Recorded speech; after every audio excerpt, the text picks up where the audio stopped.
السلام علیکم ورحمۃ اللہ وبرکاتہ۔ جی اسٹوڈنٹس، کل ہم لوگوں نے سبق نمبر 2 سورہ فاتحہ شروع کی تھی، جس کی آیت نمبر 5 تک کل ہم لوگوں نے ریڈنگ کر لی تھی۔ آج سورہ فاتحہ کی آیت نمبر 6 شروع کریں گے۔ بسم اللہ الرحمن الرحیم۔ اہدنا الصراط المستقیم۔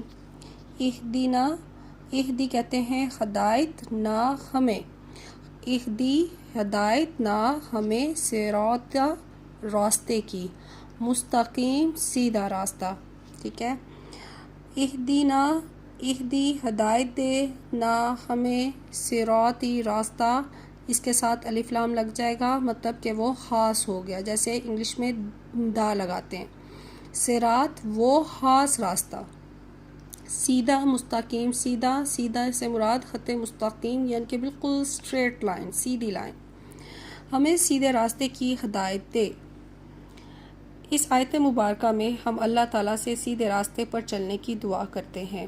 سیدھے راستے سے مراد اللہ تعالیٰ کے پسندیدہ بندوں کا راستہ ہے، جن پر اللہ تعالیٰ نے اپنا انعام فرمایا ہے، جیسے انبیاء کرام علیہ السلام، صحابہ کرام رضی اللہ تعالیٰ عنہ، صدیقین، صالحین اور شہداء ہیں۔ تو آئیے پیارے بچوں، دعا کرتے ہیں کہ اے اللہ ہمیں بھی ان لوگوں کے نقش قدم پر چلنے کی توفیق عطا فرما، آمین۔ بچوں، ایک بات ذہن نشین کر لیں کہ سیدھے راستے کی ہدایت قرآن کو سمجھ کر پڑھنے سے اور اللہ کے رسول حضرت محمد صلی اللہ علیہ وآلہ وسلم کی تعلیمات پر عمل کرنے سے ملتی ہیں، ٹھیک ہے۔ یعنی کہ حضور پاک کی جو تعلیمات ہیں احادیث کہلاتی ہیں، اور ان احادیث پر عمل کر کے ان تعلیمات پر عمل کرنے سے ملتی ہے۔ اسی لیے آج سے یہ عہد کر لیجئے کہ ہمیں قرآن کو سمجھ کر پڑھنا ہے اور نبی صلی اللہ علیہ وآلہ وسلم کی سیرت طیبہ کو اپنے لیے نمونہ بنانا ہے، یعنی کہ ان کی سیرت طیبہ جو جیسے انہوں نے زندگی گزاری ویسے اپنی زندگی کو اس طریقے میں ڈھالیں گے یا کریں گے۔ صراط الذین انعمت علیہم، صراط راستہ، الذین ان لوگوں کا جو، انعمتا تو نے انعام کیا، انعمتا تا کے اوپر زبر ہے تو مطلب ہو جائے گا تو، ٹھیک ہے، پیش ہو جائے گی تو آ جاتا ہے میں، انعمتا تو نے انعام کیا، علیہم ان پر، صراط رستہ، انعام نعمت یا انعام یافتہ، ٹھیک ہے، جس کو انعام ملتا ہے، علی پر، ہم ان پر، ٹھیک ہے، ان لوگوں کا راستہ جس پر تو نے انعام کیا۔ اللہ نے انبیاء علیہ السلام، صدیقین، شہداء اور صالحین پر انعام کیا۔ آئیے ان راستے کو معلوم کرتے ہیں تاکہ ہم سوچ سمجھ کر یہ دعا مانگیں۔ انبیاء علیہ السلام، انبیاء کرام اللہ کے وہ خاص بندے ہیں جن کو اللہ نے دنیا میں دین پھیلانے کے لیے منتخب کر لیا تھا۔ اللہ تعالیٰ ان پر وحی نازل کرتے اور وہ وحی کی تعلیمات لوگوں تک پہنچاتے تھے۔ اس طرح انہوں نے اللہ کے بندوں کو اللہ کے دین کی دعوت دی، معاشرے سے بے بنیاد عقائد اور اعمال کو عقیدہ توحید اور اعمال صالحہ سے بدلا اور اعلیٰ اخلاقی معیار کو قائم کیا۔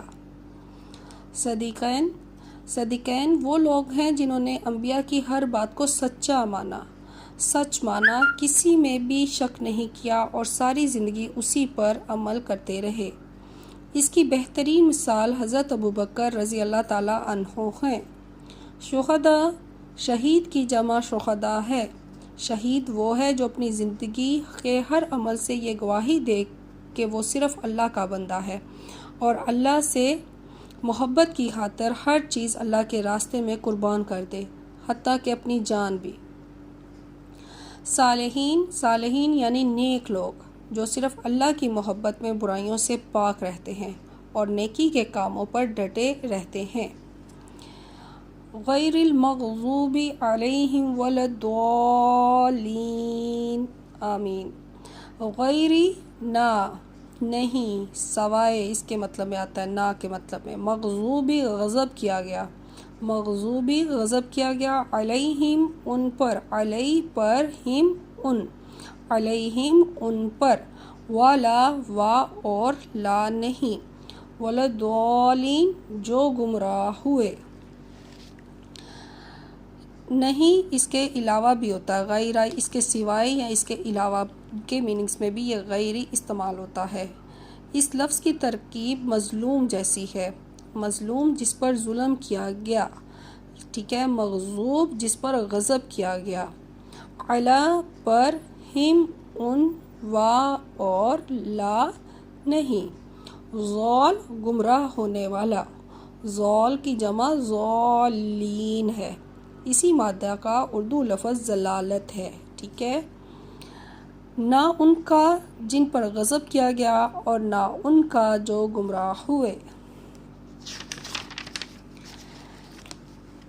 یہ بھی دعا کا حصہ ہے کہ اے اللہ ہمیں مغضوب اور ضالین سے بچا لے، مغضوب جن کے اوپر غضب کیا گیا اور ضالین جو گمراہ ہوئے ان سے بچا لے۔ آئیے بچوں سمجھتے ہیں کہ یہ کون لوگ ہیں۔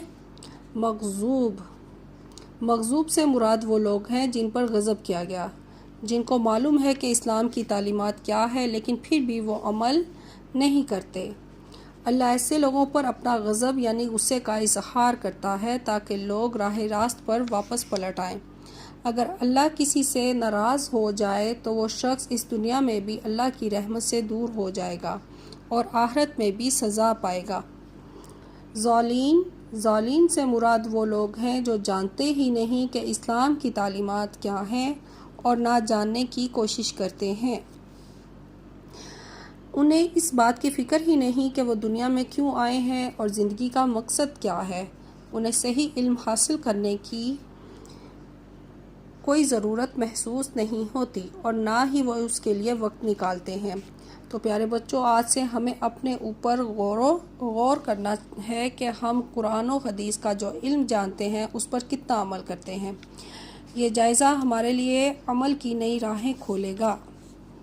جی اسٹوڈنٹس، آج ہماری سورہ فاتحہ الحمدللہ کمپلیٹ ہو گئی۔ اس کے بعد گرامر سٹارٹ ہوگی دوبارہ سے۔ کل ہم لوگوں نے جو اسم کے کچھ پوائنٹ پڑھے تھے جس میں اعراب تھی اور اسم کا عدد تھا، ٹھیک ہے، اور نیکسٹ لیکچر میں ہم لوگ گرامر کو ڈسکس کریں گے۔ آپ لوگ سب سورہ فاتحہ کو تیار کیجیے گا ورڈز میننگ کے ساتھ اور ترجمے کے ساتھ، ٹھیک ہے۔ اللہ حافظ۔